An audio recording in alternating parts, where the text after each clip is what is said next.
Praise the Lord. மத்தேயு எழுதிய நற்செய்தி அதிகாரம் 2 இறை திருவசனங்கள் 1 முதல் 25 வரை. ஏரோது அரசன் காலத்தில் யூதேயாவில் உள்ள பெத்லஹேமில் இயேசு பிறந்தார்.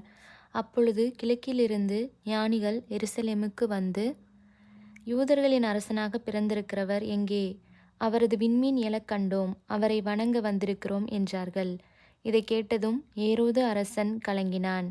அவனோடு எருசலேம் முழுவதும் கலங்கிற்று. அவன் எல்லா தலைமை குருக்களையும் மக்களிடையே இருந்த மறைநூல் அறிஞர்களையும் ஒன்று கூட்டி, மெசியா எங்கே பிறப்பார் என்று அவர்களிடம் விசாரித்தான். அவர்கள் அவனிடம், யூதேயாவில் உள்ள பெத்லஹேமில் அவர் பிறக்க வேண்டும், ஏனெனில் யூதேயா நாட்டு பெத்லஹேமே, யூதேயாவின் ஆட்சி மையங்களில் நீ சிறியதே இல்லை, ஏனெனில் என் மக்களாகிய இஸ்ரேலை ஆயராக ஆள்பவர் ஒருவர் உன்னிலிருந்தே தோன்றுவார் என்று இறைவாக்கினர் எழுதியுள்ளனர் என்றார்கள். பின்பு ஏரோது யாருக்கும் தெரியாமல் ஞானிகளை அழைத்து கொண்டு போய் விண்மீன் தோன்றிய காலத்தை பற்றி விசாரித்து உறுதி செய்து கொண்டான். மேலும் அவர்களிடம், நீங்கள் சென்று குழந்தையை குறித்து திட்டவட்டமாய் கேட்டு எனக்கு அறிவியுங்கள், அப்பொழுது நானும் சென்று அக்குழந்தையை வணங்குவேன் என்று கூறி அவர்களை பெத்லஹேமுக்கு அனுப்பினான். அரசன் சொன்னதை கேட்டு அவர்கள் புறப்பட்டு போனார்கள். இதோ, முன்பு எழுந்த விண்மீன் தோன்ற குழந்தை இருந்த இடத்திற்கு மேல் வந்து நிற்கும் வரை அவர்களுக்கு முன்னே சென்று கொண்டிருந்தது.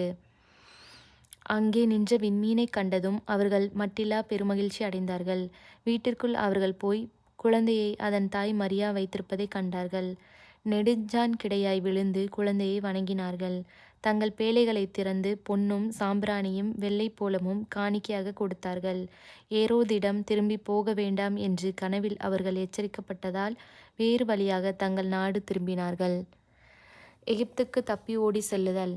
அவர்கள் திரும்ப சென்ற பின் ஆண்டவருடைய தூதர் யோசேப்புக்கு கனவில் தோன்றி, நீ எழுந்து குழந்தையையும் அதன் தாயையும் கூட்டிக் கொண்டு எகிப்துக்கு தப்பி ஓடி செல்லும்.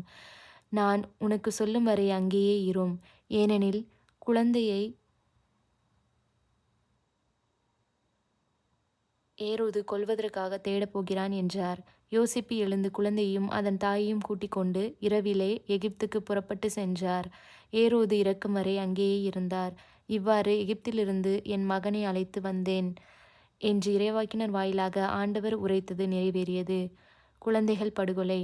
ஞானிகள் தன்னை ஏமாற்றியதை ஏரோது கண்டு மிகுந்த சீற்றங்கொண்டான். அவன் அவர்களிடம் கருத்தாய் கேட்டறிந்ததற்கேற்ப காலத்தை கணக்கிட்டு பெத்லஹேமிலும் அதன் சுற்றுப்புறமெங்கும் ஆட்களை அனுப்பி 2 வயதும் அதற்கு உட்பட்டவையுமான எல்லா